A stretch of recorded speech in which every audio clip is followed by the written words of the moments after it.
by 2025. Now, the question is, yeah, but what is the, the system, how the system will evolve? And I've made up just a few more slides, but important slides, so we are all on the same page after this presentation. So that 5G has been coming in 3 distinct phases.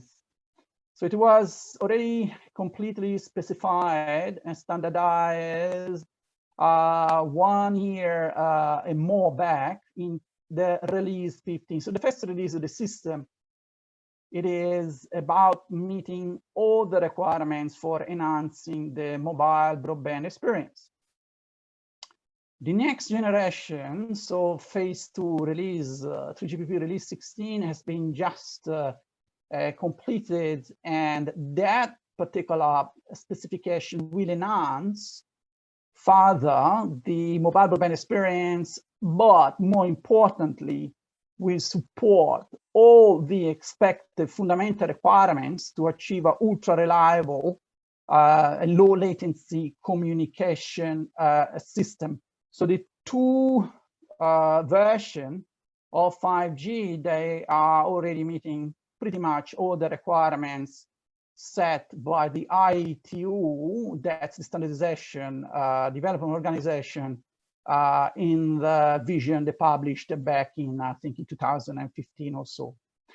The system will keep evolving, and so we are now working into the specification of further enhancing the mobile broadband experience, URLC, but especially we are now targeting into developing a technology that will meet the requirements for massive machine type of communication. I'm thinking in particular of consumer type of IoT, whereas all the industrial IoT related requirements are already met with deployment and specification of release 16. And then what happened next? Yeah, next is 6G. It's already coming. You may see how the time axis has been dramatically compressed if you look back at the earlier generations. And as we speak, massive research on 6G is ongoing. I'm thinking of especially Europe, the European Commission framework, and other organizations like China. And what we are having here is that as the research is expected to complete in a couple of years from now, then the 6G study item will start, and then the specification or working item of the next generation of mobile communication system will come out, and the 6G we are expecting to be adopted commercially in approximately 10 years from now. So it's not far, but what is the technology about? What is it? I made a comprehensive summary of what is this technology about. What is the difference of with the 5G with respect to 4G? The architecture remains the same. As I said, the radio access network edge will remain separated from the core network, as the 2 fundamental domains will be always remain separated from the transport network layer that connects those logical and physical elements. However, there are fundamental differences. One of the differences that we have to remember, that the new radio coming with the 5G works across pretty much all spectra below 100 gigahertz, whereas the 4G is the deployment of 4G, and LTE has been designed to work in the sub 3 gigahertz band.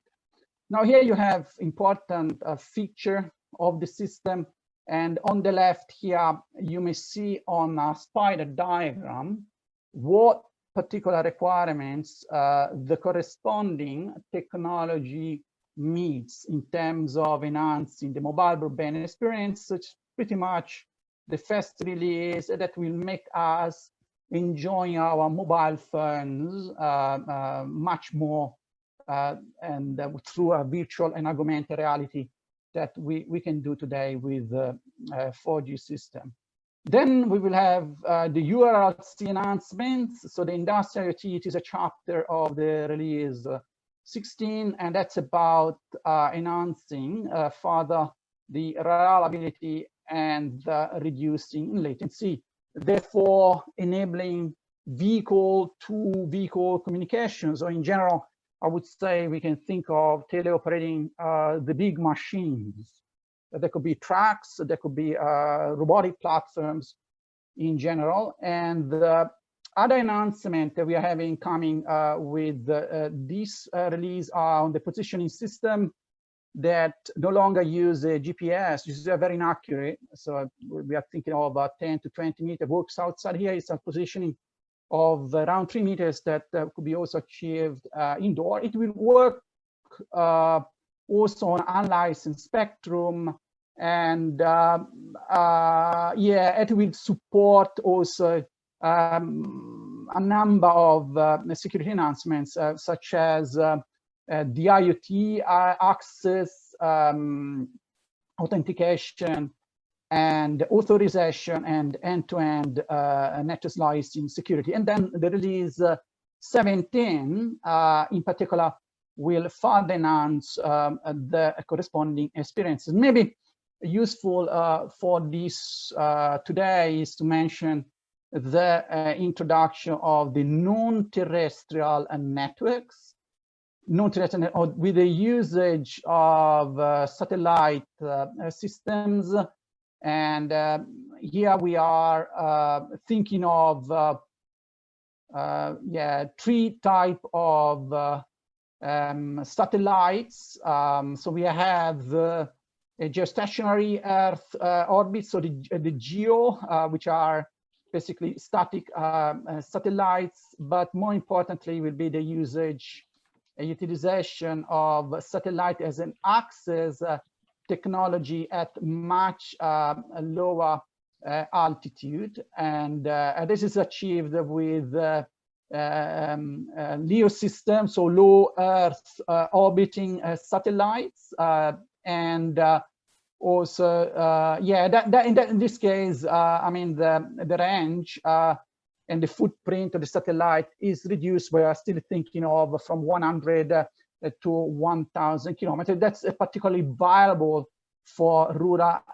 area coverage, I think, and Australia may think of that one as a complementary solution to provide connectivity to rural. So that's basically, in short, what we have today, what is coming next year, and what's going to follow by 2025.